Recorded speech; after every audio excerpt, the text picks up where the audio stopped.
ಕೆಲವು ಸತ್ಯ ನಮ್ಮ ದಿನನಿತ್ಯಕ್ಕೆ ಬೇಕು.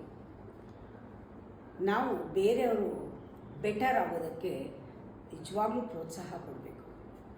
ಆವಾಗ ನಾವು ಆಟೋಮೆಟಿಕ್ಕಾಗಿ ಬೆಟರ್ ಆಗ್ತೀವಿ. ಬೇರೆಯವ್ರು ಕೆಲಸ ಮಾಡ್ತಿದ್ರೆ ಅವ್ರ ಎಫರ್ಟ್ನ ಅಲ್ಲೇ ಪ್ರಶಂಸೆ ಮಾಡಿ, ಅಪ್ರಿಷಿಯೇಟ್ ಮಾಡಿ, ಎಲ್ಲ ಕಾದು ಎಲ್ಲ ಆಗಿ ರಿಸಲ್ಟ್ ಬಂದಮೇಲೆ ಅಂತ ಕಾಯಬೇಡಿ. ಇದು ಕೂಡ ಬಹಳ ಕೌಂಟ್ ಆಗುತ್ತೆ. ತುಂಬ ಹತ್ತಿರದವರು ಬೇಕಾದವರು ಅಂತೀರ, ಅವ್ರು ಎಷ್ಟೇ ದೂರ ಇದ್ದರೂ ಅವ್ರಿಗೋಸ್ಕರ ನಿಲ್ಲಿ. ಅವರಿಲ್ಲ ಅಂತ ಬಿಟ್ಬಿಡ್ಬೇಡಿ. ನಿಮ್ಮ ಸುತ್ತ ಇಲ್ಲದೇ ಇದ್ರೂ ಕೂಡ ಸ್ಟ್ಯಾಂಡ್ ಫಾರ್ ದೆಮ್. ಅದು ಬಹಳ ಮುಖ್ಯ.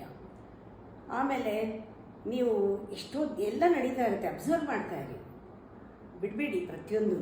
ಆದರೆ ಚಾಯ್ಸ್ ಇದೆ ನಿಮಗೆ ರೆಸ್ಪಾಂಡ್ ಮಾಡೋಕ್ಕೆ. ನೋಡಿಕೊಂಡು ರೆಸ್ಪಾಂಡ್ ಮಾಡಿ. ಚಾಯ್ಸ್ ಇದೆ, ಯಾವಾಗಲೂ ಚಾಯ್ಸ್ ಇರುತ್ತೆ. ಎಲ್ಲದಕ್ಕೂ ರಿಯಾಕ್ಟ್ ಮಾಡಬೇಕು ಅಥವಾ ರೆಸ್ಪಾಂಡ್ ಮಾಡಬೇಕು ಅಂತಿಲ್ಲ. ನಿಮ್ಮ ಚಾಯ್ಸನ್ನು ಯಾವಾಗಲೂ ಜ್ಞಾಪಕ ಇಟ್ಕೊಂಡ್ರೆ.